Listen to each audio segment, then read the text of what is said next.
Hi everyone, it's Liam here from Rating the Races. So first of all, if you do hear any background noise, I apologise for that. Next door to where I live, they're having some work done on their car, and I think they're dismantling the whole car. I imagine that's going to be a bit pricey. But anyway, let's have a look at some horses that I like tomorrow. Some of these I have already mentioned in the emails this week. If you haven't been reading them, why not?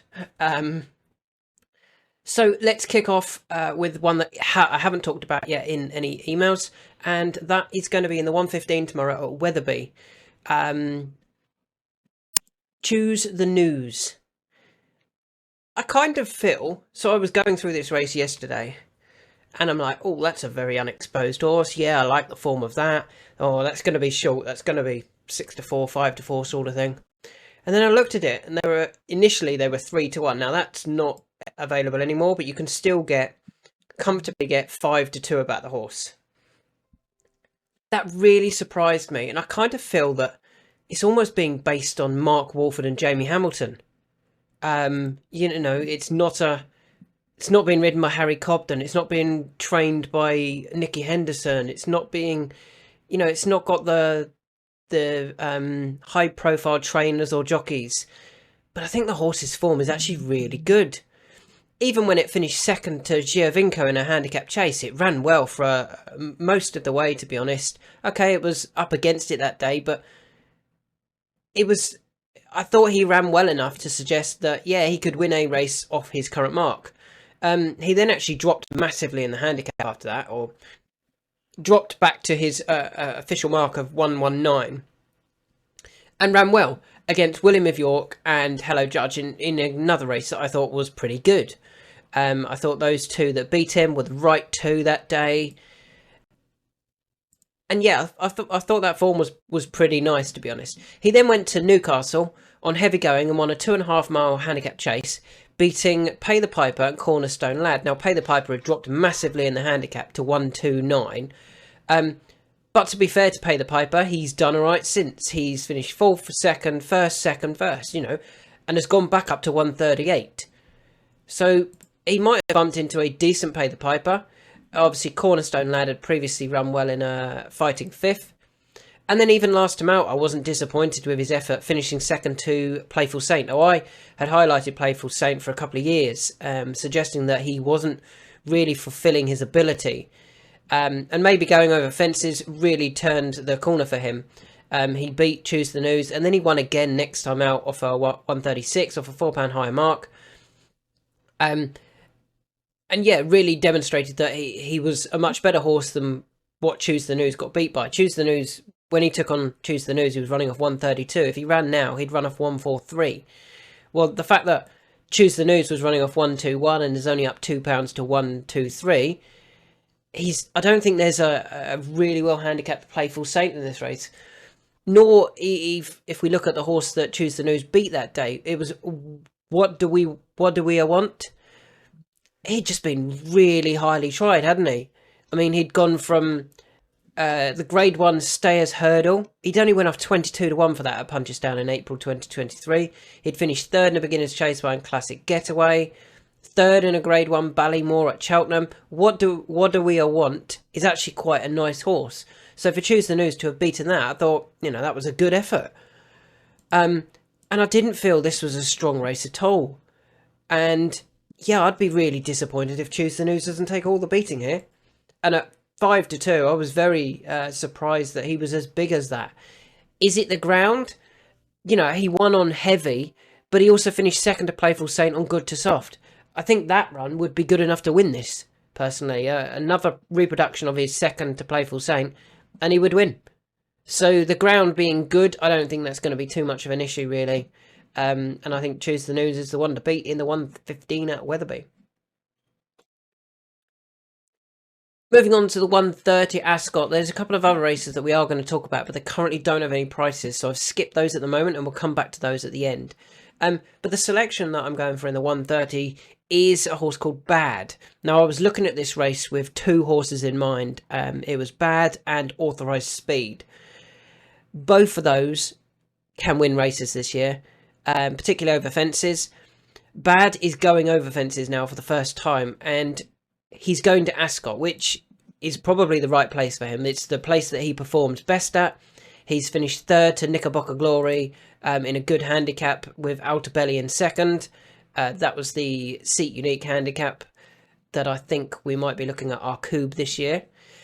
He also finished 6th behind Blue King Daru in a feature handicap. Blue King Daru, Affadil. I was quite happy with that run.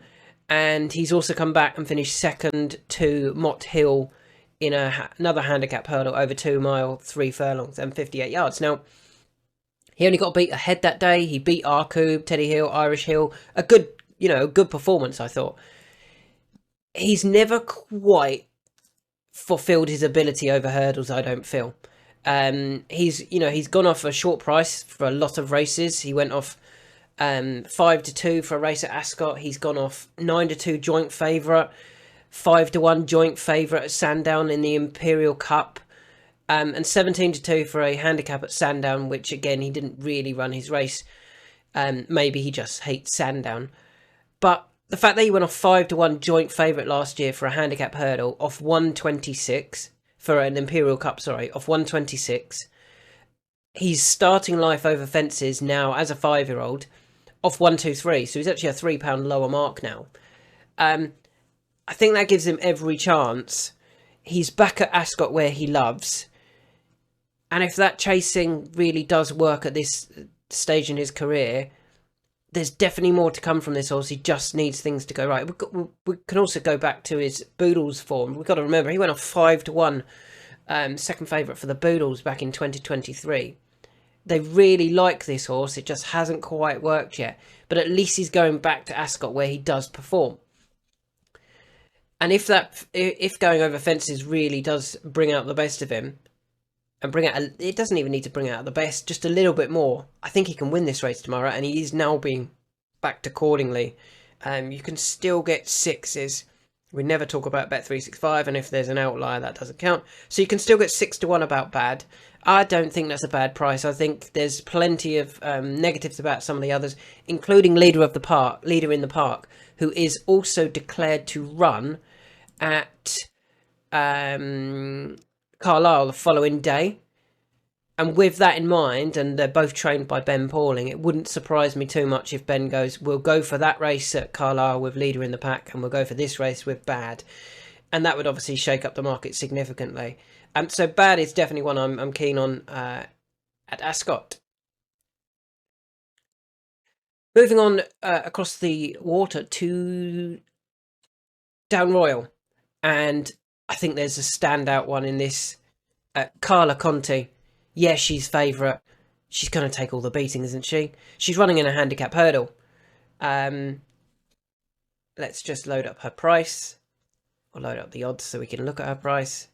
She was 11-4. Is she still 11-4? She is still 11-4, but only one bookmaker have priced her up at the moment. I imagine we'll get about that anyway. Like, her form last year was really good, wasn't it? In Juvenile Company.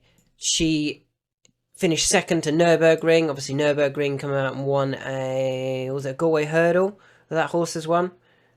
Just having a quick look. I'm sure we backed it in the Galway Hurdle. Yes, it was. So the horse that had previously beaten her has won a Galway Hurdle. Off a mark of 139, I think. Carla Conti then went and won at Leopardstown, actually beating Cargest. Now, I don't think Cargest, I think Cargest, it didn't quite work that day, and she's better than Carla Conti, but even the fact that they were able to go close there, you know, Carla Conti was able to beat Cargest on Cargest's day that it went wrong, demonstrates that Carla Conti is a very good horse. They then went to Leopardstown in February, got beat by Cargest, Stormheart, Magsborough, Bunting. All of those ended up in the Triumph Hurdle. Magsborough won it, Cargest was second. Carla Conti wasn't that far behind, demonstrating that she is very good. Why is she running in a handicap? Not totally sure. Well, she's running in a handicap because she's rated 130. The handicap has got that wrong. And Carl Miller takes 7 off as well. I think she's thrown in here. No way should she be running off 123. She is definitely better than that mark. The only one that I'd be worried about really is Helvet Dream, who is a horse I like, but he does look very frustrating. Whereas Carlo Conti looks straightforward, and I'd be very, very disappointed if Carlo Conti gets beat tomorrow for Gordon Elliott and Carl Miller. Moving back to Ascot for a race that we have already talked about in our emails, and that is the Burn Group Handicap Chase, where we like Frere Dame. And let's just load up the odds for that. Where is it? It's the 205. Is Frere Dame now being supported? A little bit. 8-7s in most places. So why do we like Frere Dame? Well, first of all, his form at Ascot is pretty good. Including finishing 5th in this race last year. But that came off the back of a 196-day break. Finished 5th, beaten 14 lengths off a mark of 135. What does it run off tomorrow? 128. £7 lower. Well, that instantly would give it a bit of a better chance. Then we take into account Heidi's claim. She claims 7, down to essentially running off 121. So £14 lower than this time last year. And then we go, okay, it's had a couple of runs as well. It's run at Worcester, it's run at Kempton. Both have been decent runs. If we say now that it's had that run, we could go, well, maybe it's going to run the performance that it did in the Jim Barry in November of 2023. So the following race after finishing 5th, it came back to Ascot off a mark of 133 or 128 if we take Tristan's claim into account. It lost by half a length to Boot Hill. But even then, as I said, that was running off an effective mark of 128. Tomorrow, it runs off an effective mark of 121. Lost by half a length. Went off 7-2 that day. I would put it about that price tomorrow. He's not. He's significantly bigger. I think he's going to run a really big race tomorrow. He's definitely going to travel well. It's whether he goes past right near the finish. That's the only question mark I have about Frere Dame, is whether he really wants to put it all in at the end of a race. If he does, I think he's going to go... I would be disappointed if he didn't win, if he does want to go past, because I think he is very, very well handicapped in the context of this race.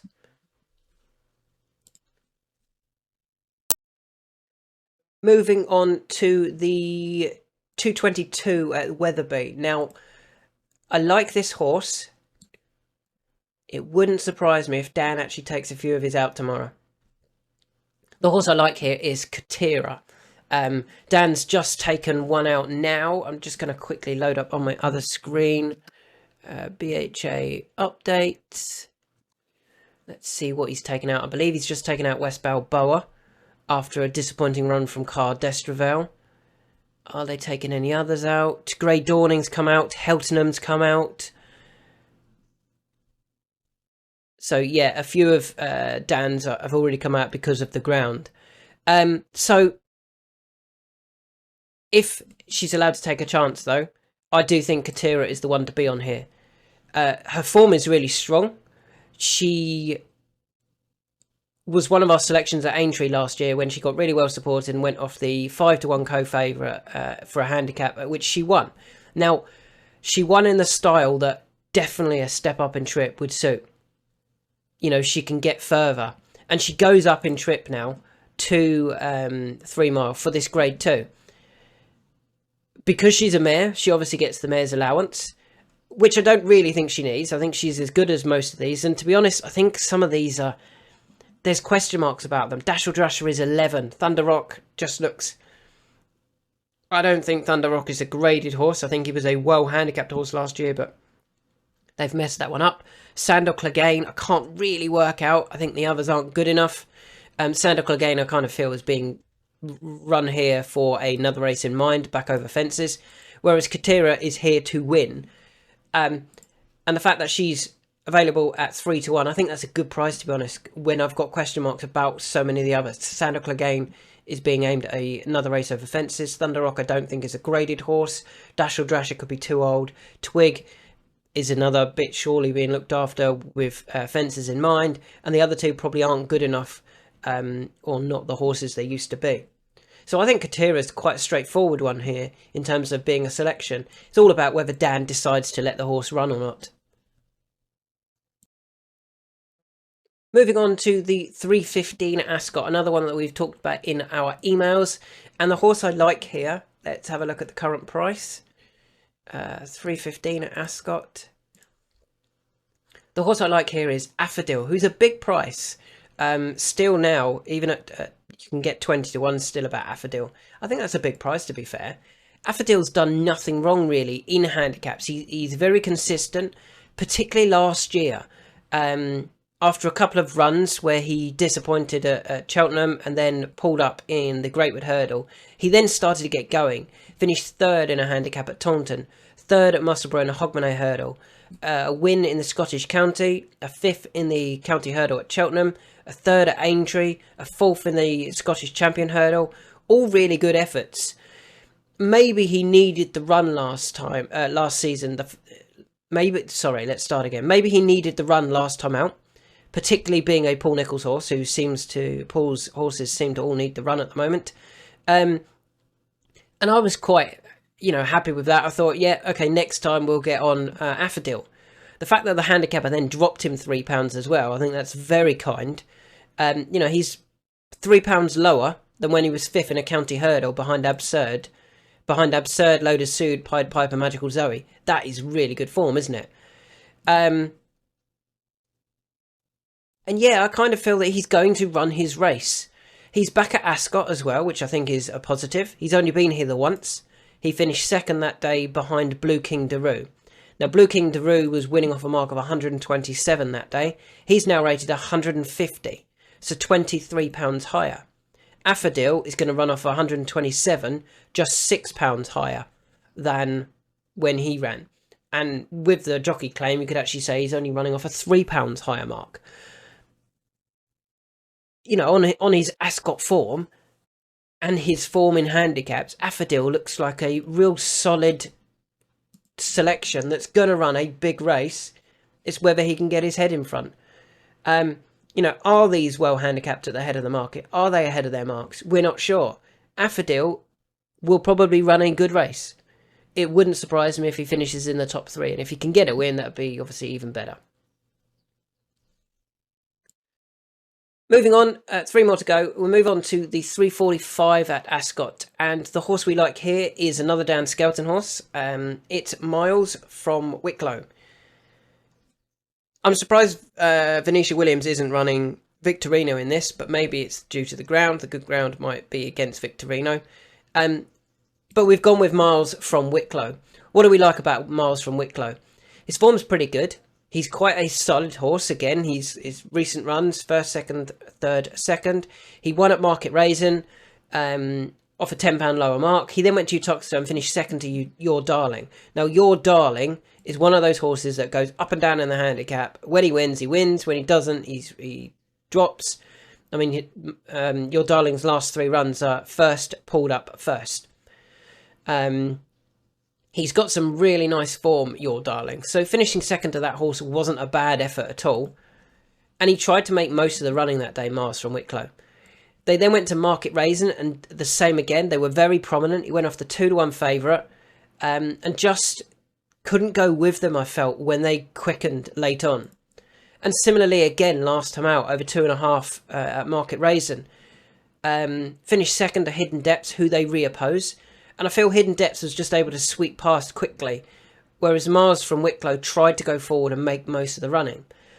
The step up in trip, I think, is really key here.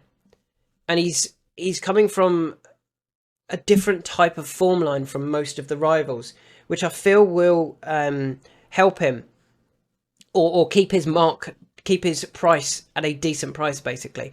Because if he'd been running against most of these, we'd know roughly what he is. But I think because he's coming in from a different kind of form line, the prices, they're kind of guessing. And they're going 8-1. I think he should be a bit shorter than that. I think Am I Right needs further. I think Our Power is probably going to need the run.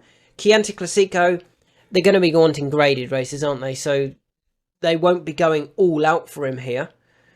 And I kind of feel the others have maybe played their hands or aren't as good as they used to be. Whereas Mars from Wicklow is this improving type that I quite like here.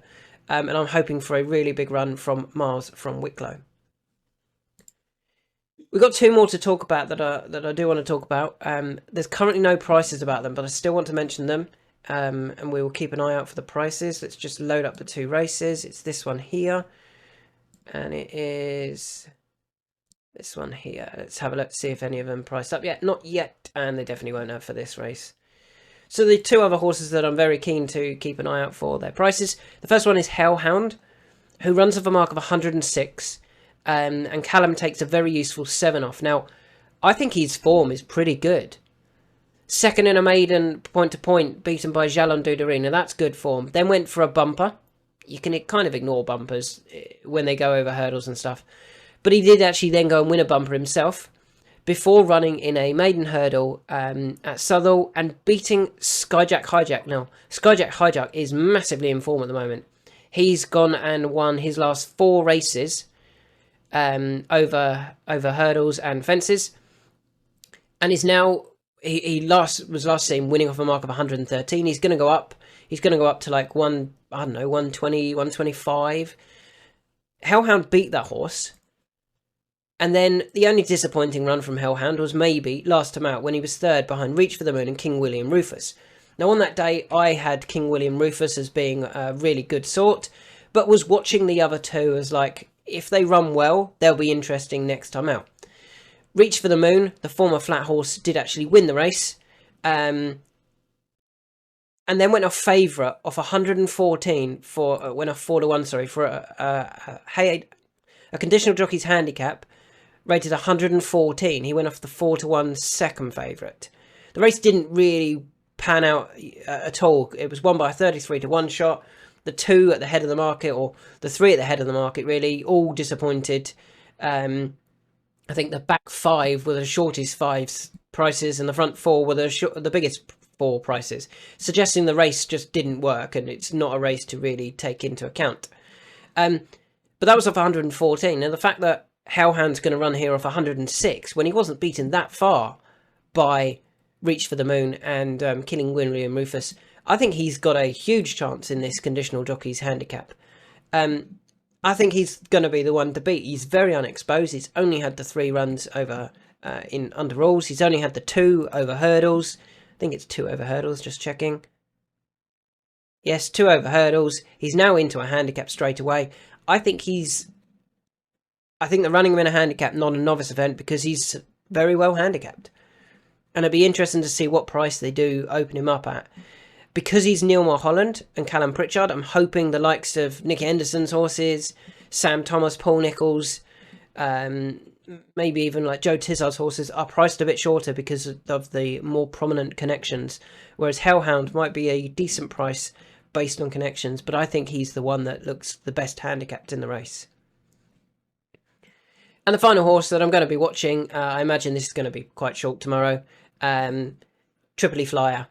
Really like this horse for this season. I think Tripoli Flyer is going to be a nice novice hurdler. Form last year was very good. Won a good bumper at Lingfield. That runner-up has come out and won since. And then finished second to another Fergal O'Brien horse at Aintree in a Grade 2. Tripoli Flyer was the ride of Paddy Brennan that day. He thought that was their number 1. Horace's Pearl ended up winning it. But Horace's Pearl, to be fair, is 3 from 3 anyway. So I think Fergal O'Brien's just got 2 nice horses there for novice hurdling. Tripoli Flyer should win tomorrow. So they are my selections tomorrow. We've got a few that we do know the prices of. I like Choose the News. I think his price is based on it being a Mark Wolford trained horse, not on his form. Bad, back to Ascot. I think I'll like that. If he can show his true colours over fences, he's definitely ahead of his mark. Carla Conti with a £7 claimer on as well looks thrown in. That juvenile form was the strongest around. Freya Darm is going to be running off a super lightweight. Could feel like he's running loose, and hopefully Heidi can convince him to go past late on. Katira, if Dan allows Katira to run, I think she's good enough to step up here into Grade 2 company and win this. It's not the strongest of races. There's question marks about the others, and I think the step up and trip will really suit her. Affadil will run a good race at Ascot. It's whether there's a couple that are a little bit better handicapped, the unexposed types. But if they're not, Affadil is definitely there to take advantage.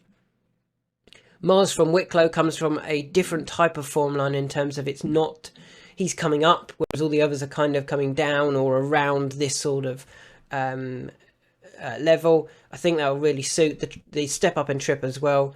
Keelan will know the horse will get that 3 mile trip. Hellhound, I really like the handicap form, the handicap mark. Callum takes a very useful 7 off as well. I think they've gone straight into handicap company after getting that mark because it is a good mark. And finally, keep an eye out for Tripoli Flyer, who I think wins tomorrow.